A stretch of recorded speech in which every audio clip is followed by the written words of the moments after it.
Hey, what's going on, guys? Welcome to the channel. UFC Fight Night Nashville Cory Sandhagen versus Rob Font just ended, and this is going to be my full card post-fight. I'm going to go through every single fight on the card and give you a breakdown and reaction to the result. Starting off with the first fight of the night, Osbourne versus Assu Almabayev. Assu Almabayev gets it done via second round rear naked choke.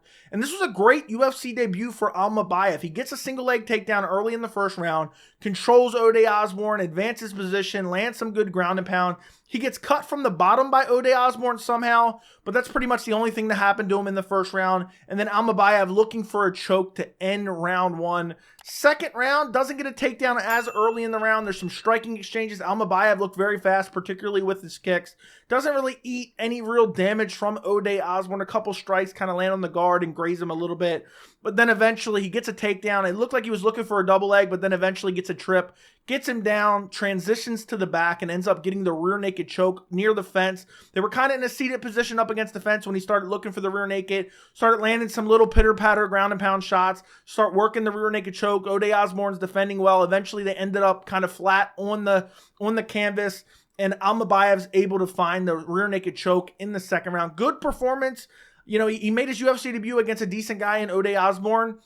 And it's not like he was just shooting desperation takedown after desperation takedown. He looked fast on the feet. He shot his takedowns with good timing and was able to control Osbourne on the ground. So overall, I think it was a really good UFC debut for Assu Almabayev. And he finds the finish in the second round. Doesn't get any better than that. Moving up on the card, we have Sean Woodson versus Dennis Buzukja. Sean Woodson gets it done via unanimous decision. He won 30-27. I scored it 30-27 for him. Basically, the entire fight was Buzukja kind of throwing big shots while he's getting outstruck and then looking for the clinch and then kind of trying to mix in some takedowns and never really being able to find them. The first round, Woodson was just pumping the jab, landing straight shots, landing good calf kicks, moving well, landing good combinations up against the fence, ripping to the body, landing knees in the clinch. Buzukja landed a couple big shots in the first round, but for the most part, Woodson was just outstriking him and landing good knees in the clinch and disengaging position and getting back out to space. Clear first round for Woodson. Second round, same thing basically. Buzukja looking to land big shots, ending up in the clinch. Woodson was landing good knees to the clinch the entire fight, landing good combinations. In the second round, Woodson started to grapple himself, getting some takedowns, getting some control, looking for some submissions. Wasn't really able to get close to any of them. And then the third round, Woodson got multiple takedowns and just controlled him on the ground, beat him up on the ground a little bit. And just basically dominated the fight in every aspect, in the clinch, in the striking, and on the ground. You know, there was really no highlight for Buzukja, but at least he kind of made it competitive. He was just plodding forward, throwing big shots. Sean Woodson ate a couple of them, and by his body language, it looked like for a second, you know, the way he was moving and getting hit badly, and the way he's just so lanky and the way he would react to some of these big shots, it was like, oh, did he get hurt badly? But he never really got hurt in this fight, and he won all three rounds. You know, this was a hard fight for Sean Woodson considering his opponent got switched like 3 or 4 times. Buzukja was stepping in on like 2 or 3 days notice. So even though he's fighting a guy on his UFC debut or in his UFC debut and also he's on short notice, it was a tough matchup because he's switching around to all these different opponents and he gets it done with a 30-27 decision win. Moving up on the card, Jake Hadley versus Cody Durden. Cody Durden gets it done via decision. This was a fun fight for the first 2 rounds. The third round was absolute garbage. So the first round, Cody Durden landing good right hands, good elbows. I think it was with the right hand as well. Just smashing elbows, cut up Hadley in the first round, took Hadley down, controlled him for a bit, but didn't really do all that much damage. Eventually got up, and then he shot in on another takedown, and it looked tight. There was a guillotine attempt by Hadley in the first round, but it was towards the end of the round. It was like the last 15 seconds. So Durden was pretty much saved by the bell. He might have gotten out of it. He might have got choked. It was hard to actually tell. The second round, Durden got an early takedown. Hadley scrambled up. Then Hadley was kind of pressuring, starting to land some good shots on the feet. Durden still throwing the right hand and landing, throwing the right elbow and landing. And then Hadley shoots in on a sloppy takedown and almost gets submitted via anaconda choke. And it looked tight. Durden had it tight. And then basically Hadley scrambled out of this choke and ended up on the back of Cody Durden in a weird position, and it was like a triangle mixed with an arm bar, and it looked like he would find a way to finish Durden in the second round. Had him in this position, had multiple options for submissions. He was landing good elbows from this position to the head of Cody Durden. He was complaining a bit about saying it's the back of the head. The referee was like, no, that's legal. And it looked like he was going to get an arm bar. It was belly down, had his arm just wrenched. Durden was grimacing, but Durden just toughs it out, ends up getting out in the last 10 seconds of the second round, doing a little bit of damage. I had the second round for Hadley, so I have it 1-1 going into the third round. The third round was an abomination. It was an absolute abomination. Nothing really happened. Hadley was shooting in on double leg takedowns and then just laying on the ground on his knees on the ground just like this. Really doing nothing, absolutely nothing. It was an ugly, ugly round. But because essentially Durden was on top in the sprawl position, and then in the last like 30 seconds of the round, Durden kind of had, a weird top position where he kind of scrambled on top after a sloppy takedown and just landed some shots there. Durden won the third round, but honestly, the third round was complete garbage and a terrible third round for both guys, particularly Hadley. Hadley's gas tank looked terrible. Honestly, I'm surprised Durden didn't finish him in the third round. The way he was just shooting in on double legs and just holding on for nothing, and not even attempting to wrestle, not even attempting to do anything. So Durden, I scored it for Durden 29-28, but the third round was awful. Durden starts flipping him off and, doing the crotch chops at the end. Durden gets it done. I'm not impressed by either guy. Honestly, Hadley got a UFC contract and he missed weight on Dana White's Contender Series and has kind of been unimpressive since. So he gets his second loss in the UFC. Durden gets it done. Durden's probably going to get a step up in competition in his next fight. But decent win, gets it done via decision. Outstruck him, which I did not expect, and out-grappled him for a lot of the fight. Was able to get some control time in this fight. Moving up on the card, Billy Quarantillo versus Damon Jackson and his hairline. I picked Damon Jackson in this fight, and I was confident Damon Jackson would get it done. Damon Jackson looked very good early. He was landing good shots in the first round, landing the right hand over and over and over again, outstriking Billy Q as Billy Q's kind of pressuring him. Then Damon Jackson gets a takedown, controls him, gets the back, gets him flattened out for a little bit, gets in good positions, lands some good ground and pound in the first round, completely dominates the first round. I wouldn't say it was a 10-8 by any means, but it was a fairly dominant round for Damon Jackson. Then at the end, there was a scramble. Jackson got up, landed a nasty body kick as Quarantillo was kind of in a squatted position on the ground. Clear round for Damon Jackson in the first round. But then the second round, Jackson really started to tire out really, really badly. And then he was clinching up. And Billy Q won this fight, in my opinion, with clinch strikes. He was just ripping to the body over and over and over again as Damon Jackson would clinch. And in the second round, that's basically what Billy did. I mean, Jackson got a takedown in the second round, did nothing with it. And Billy Quarantillo was just walking him down, throwing shots. And every time Damon Jackson would shoot in on a sloppy takedown and end up in the clinch position, Billy Q was just ripping hooks or uppercuts, really, to the body over and over and over again. Clear second round for Billy Q. Third round was actually close. I do believe there is a world where you could give this to Damon Jackson because it seemed like Damon Jackson kind of got a second wind in that third round. The third round was very close. Billy Q was defending takedowns and ripping body shots over and over and over again. But then Damon Jackson kind of stopped shooting and started just striking and not really exhausting himself looking for takedowns. And he started to land good shots. It seemed like he got a second win. And then at the end of the round, he got a takedown and really wasn't able to do much with it. You wonder maybe, okay, does that, if it's even on the feet with damage, could maybe that takedown steal it? And the commentary team was acting like he could steal it.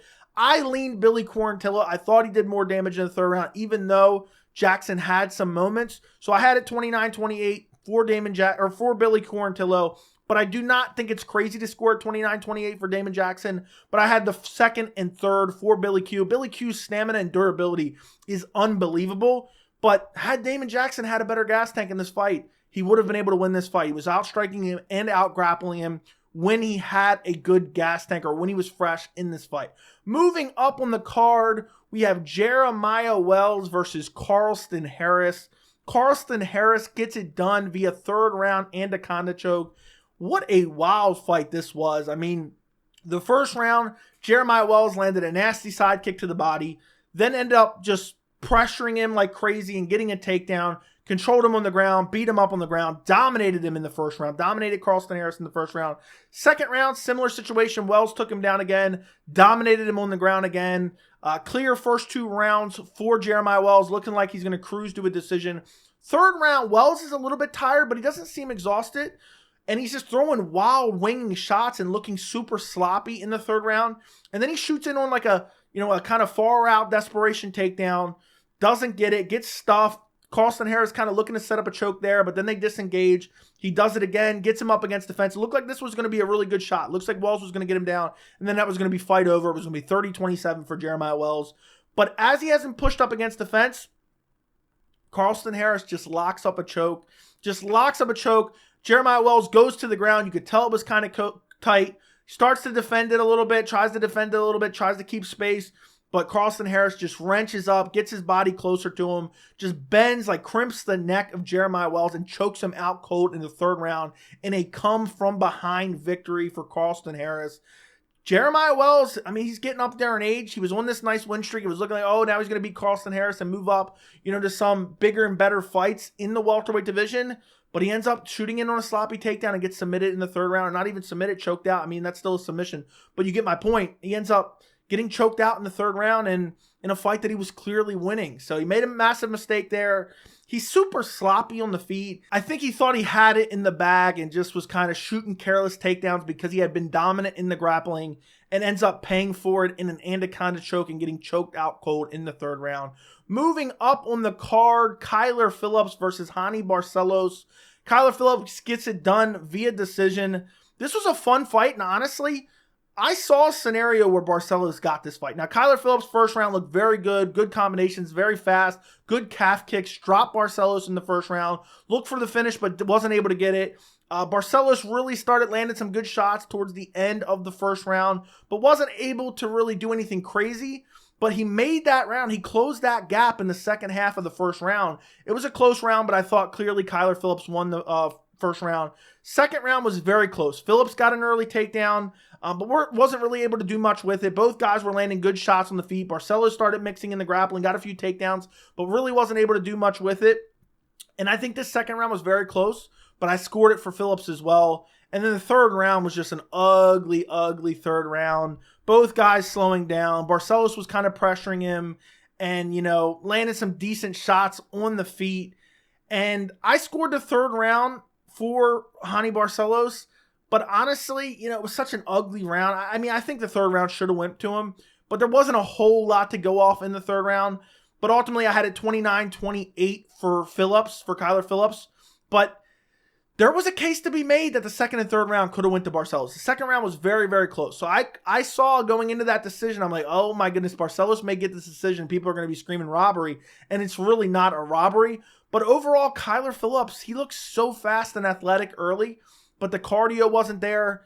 And he ate far too many shots against Barcelos, who's aging, coming off a knockout loss. I believe that was his last fight against Umar Nurmagomedov. And overall, I wasn't super impressed with Kyler Phillips in this performance. I thought he slowed down, far too early for the output that he had.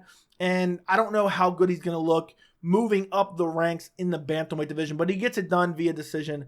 Moving up on the card, the first fight on the main card, Ludovit Klein versus Ignacio Bahamondes. This fight was, honestly, I didn't expect what happened in this fight.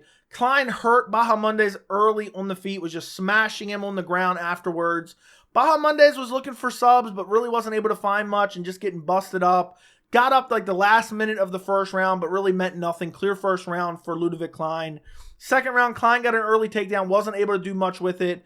Bahamondes was landing good shots in the second round. And, landed some good jabs. Really landing the jabs was what he was really landing. Then Klein got a takedown towards the end of the second round. And, I thought Bahamondes stole the second round, but it was close. And then the third round was just Bahamondes slowing down and getting outstruck and out-grappled, by Ludovit Klein. I had it Ludovit Klein 29-28. I thought the commentary was way off. They were acting like Ludovit Klein was like 10-8ing him in the second round. It was a close round that I gave to Bahamondes. But Bahamondes just didn't show an ability to get up off his back, was slowing down. The cardio really wasn't there, and the takedown defense really wasn't there. And, he ate some big shots from Ludovit Klein. Ludovit Klein gas tank looked improved in this fight and really was able to go out there and put on an overall, balanced performance, mix of grappling and striking against Ignacio Bahamondes. And a lot of people expected Bahamondes to go out there and just be the much better striker in this fight, and that was not the case. Moving up on the card, Tanner Boser versus Aleksa Camur. Tanner Boser just went out there and landed some big shots in this fight. I had it 30-27 for Boser, basically pumping the jab, kicking the legs, landing big combinations. Camur was just clinching and wasn't really doing much with it. Boser was just fighting out of it, landing big combinations, landing good leg kicks. Boser ate some big shots throughout this fight, but nothing too crazy. In the second round, Camur landed a hard leg kick, and it clearly affected Boser. And then there were 7 minutes after that where he didn't throw any leg kicks. And then he started mixing them in towards the end of the third round, but it was crazy. He's like midway or early in the second round, lands a heavy leg kick, never goes back to it, eating big combinations from Tanner Boser, eating leg kicks from Tanner Boser, and just kind of clinching up, not doing much with it. I mean, Tanner Boser was landing better shots on the break than Camur was. Tanner Boser just went out there, outstruck him, outgrappled him. Really wasn't all that much grappling in this fight. There was a lot of clinch work, and Tanner Boser landed massive combinations, and somehow Aleksa Camur was just able to eat him and really was never really rocked in this match at all, which was crazy because Boser was throwing wild winging combinations, which is also crazy because Boser came from heavyweight. Dude has absolutely no power, or Camur has the most unbelievable chin at light heavyweight. But ultimately, Boser gets it done. I had it 30-27. Horrible fight IQ for Camur, not going back to that leg kick over and over again. Horrible corner advice for them not telling him, that leg is hurt badly. That lead leg of Boser's hurt badly. He really didn't start going back for it until the end of the third round, which had some effect, and he started having some flurries and some success off of that, but never really mixed it in too much. And then the end of the third round, I think, is when Boser really started to light him up, and it started getting a little bit crazy at the end of the third round. But I had it Boser via decision, 30-27. I think that's what the judges render it. Moving up on the card, Diego Lopes versus Gavin Tucker. Not much to talk about in this fight. Gavin Tucker lands a nasty nut shot to start it off.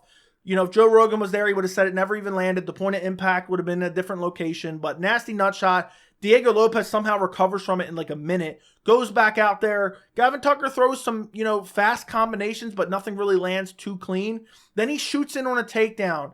And, I don't know why anyone would ever shoot in on a takedown against Diego Lopes.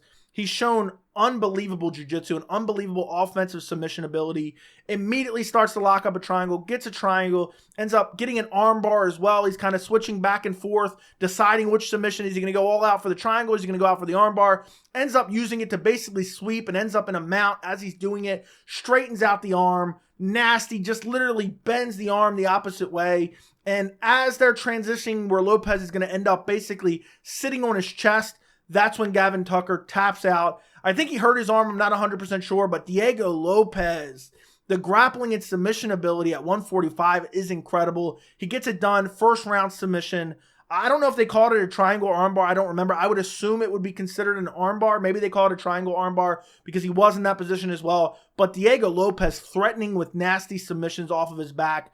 I don't know why Gavin Tucker would ever shoot a takedown on him. Horrible fight IQ. Lopes, very curious what kind of impact he makes in the 145-pound division. I know this fight doesn't make sense because of rankings. I want to see Diego Lopes versus ranking squatter Brian Ortega. Brian Ortega, has won one fight since like 2018. It's against the Korean Zombie. So why not make him fight Diego Lopes? He ducked Ilia Topuria. Supposedly he's injured. He's got to come back at the end of the year. Diego Lopes wants to fight the end of this year. Has amazing jiu-jitsu. Make him fight Brian Ortega. I think that would be a crazy fight, and I would love to see that matchup. Diego Lopes gets it done. First round armbar. Moving up on the card, the featured fight of the card, Dustin Jacoby versus Kennedy Nzechukwu. Kennedy Nzechukwu was just pressuring, landing straight left hands. This was a first round finish for Dustin Jacoby. Nzechukwu was just pressing forward, landing shots. Dustin Jacoby was throwing good combinations. A lot of them weren't really landing. And then Nzechukwu had just Dustin Jacoby up against the fence, landed a straight left. Dustin Jacoby lands a right hand counter drops Kennedy and Nzechukwu, just starts following up with ground and pound, all on the arms of Nzechukwu. But Nzechukwu was just laying there, not doing anything, not moving, not trying to improve his position, not trying to avoid the shots. The referee stops it. As soon as the ref stops it, Nzechukwu starts complaining, but you weren't moving. You ate like 7 or 8 ground and pound shots on the arms. You weren't moving. There was no life. You were a dead body like Court McGee was, last year. And the referee stops it. Dustin Jacoby gets it done. First round ground and pound TKO. Decent win for Dustin Jacoby. I was this close to picking him. I didn't pick him. I thought he had the better boxing, but I thought Nzechukwu would mix it up with the clinch, and I thought he was a little bit faster on the feet, but got clipped badly, was never able to recover. Moving up on the card, the co-main event, Tatiana Suarez versus Jessica Andrade. I am convinced that Jessica Andrade is showing up for paychecks at this point. I am convinced that she is showing up for paychecks at this point. First round, Suarez was just outstriking her, landing good kicks, eventually got a single leg takedown, took her down, controlled her for a little bit. Andrade worked her way back to the feet, towards the end of the round. Doesn't really land much. Just kind of starts to get a little bit more aggressive towards the end of the round. But it's clear round for Suarez. Second round, takedown from Tatiana Suarez. Like, grabbed a single leg, and Andrade was kind of backing up and defending well. But then Suarez used her leg to then wrap the ankle of Andrade. Eventually got her down. And just able to dominate her on the ground, and eventually kind of led a trap for Jessica Andrade. As she tried to get up, she locked up a guillotine, was able to finish her in the second round. She kind of had it, and it was a weird position, and her hand wasn't really gripped really good. It was underneath, and then she let go of it because she had the left arm underneath the chin of Andrade, readjusted the grip, barely got her fingertips locked, and just tapped Jessica Andrade in the second round. Great performance by Tatiana Suarez.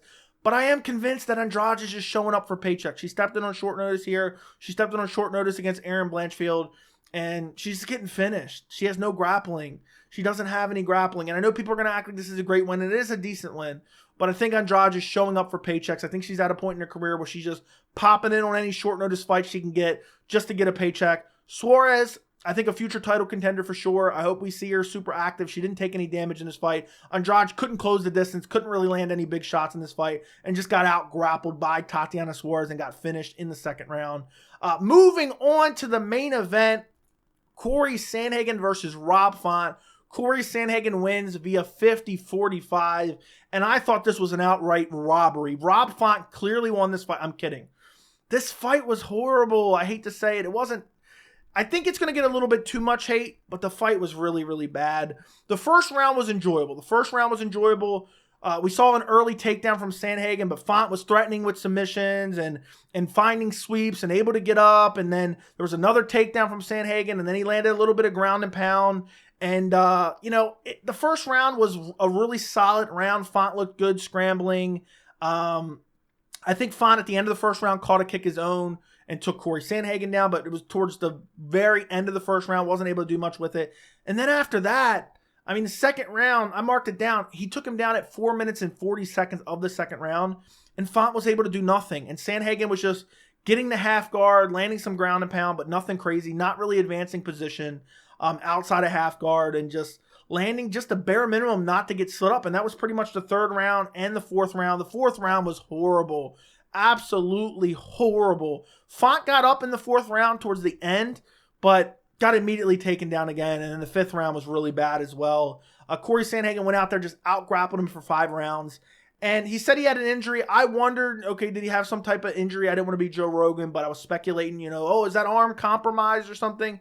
But to be honest, this fight was a horrible look for both of them. And I wondered, did Cory Sandhagen, okay, he's training for a guy, Umar Nurmagomedov, he sees the last name, he's like, I'm going to train wrestling nonstop. And then when it got switched to Rob Font on short notice, he's like, okay, I'm going to exploit Rob Font and his grappling, because Rob Font is, he's not known for it, but he doesn't have the best defensive grappling. And I wondered if that what was going on, but he just wasn't able to do much. Towards the end of the fight, Jason Herzog was warning him, you got to work. And I don't think this was the worst performance ever, and I do think it showed kind of a new wrinkle in Cory Sandhagen's game, kind of. He showed wrestling before in the Song Yudong fight, but never just the willingness to take down, control. And the commentating was horrible for this entire fight card, to be honest. They were comparing Cory Sandhagen to Khabib Nurmagomedov. Khabib would get you down and smash you and rip your arm off or choke you out cold. This was not what it was. Cory Sandhagen never got close to a submission. The most exciting sequences of the fight, I think in the third round, There was like 2 flying knees landed by Sandhagen, but nothing crazy where it rocked Font. I just remember that specifically because I picked Cory Sandhagen by 3rd round flying knee TKO. Unfortunately, this fight was lackluster to say the least. And then Sandhagen's like, yeah, I want a title shot next. I don't think you're getting a title shot off of that, Cory Sandhagen. I don't, and I get it. You were injured. You took an opponent on short notice. But I think the UFC will find something else. You got Merab Dvalishvili at the top, of the division. And I think the UFC will find somebody else to potentially fight for a title. I don't think they're going to give it to Sandhagen. I think they're going to punish him after a performance like that. Because this card wasn't that great to begin with. And then the main event just under-delivered. But nonetheless, Sandhagen pulls it out. He out-grapples Rob Font. Rob Font had nothing in this fight. And in the 5th round, his corner told him in between rounds, just do something. I don't care if it's a flying knee, just do something. Rob Font is on the feet for a little bit, doesn't really throw anything, and then looks for a takedown himself, which inevitably leads to him being taken down. So, embarrassing for Rob Font, embarrassing performance by Rob Font. He's up there in age, he's like 36, 37 maybe. This is the end of his career. He got out-grappled by Cory Sandhagen to end his career. But on the feet, Font looked all right. He was pumping the jab early, landed a couple good jabs on Sandhagen. But Sandhagen actually looked labored in his striking early. So I do think there probably was an injury to him. I don't think he was making that up. But, for me, both their stock goes down. And I want to see a new contender emerge in the bantamweight division. I know Sandhagen has been an exciting fight after exciting fight, but this fight was horrible. You're going to need a couple good performances to kind of wash the stink off from this Rob Font win. Plus, it's at a catchweight, 140 pounds. Neither one of their faults because Umar pulled out with an injury, but nonetheless, it's at 140 pounds. Horrible performance by both guys. I don't think either guy should earn a title shot off of this. But yeah, that pretty much wraps up the entire card. Let me know what you guys think down in the comments. Don't forget to like the video. Don't forget to subscribe. And thank you so much for watching.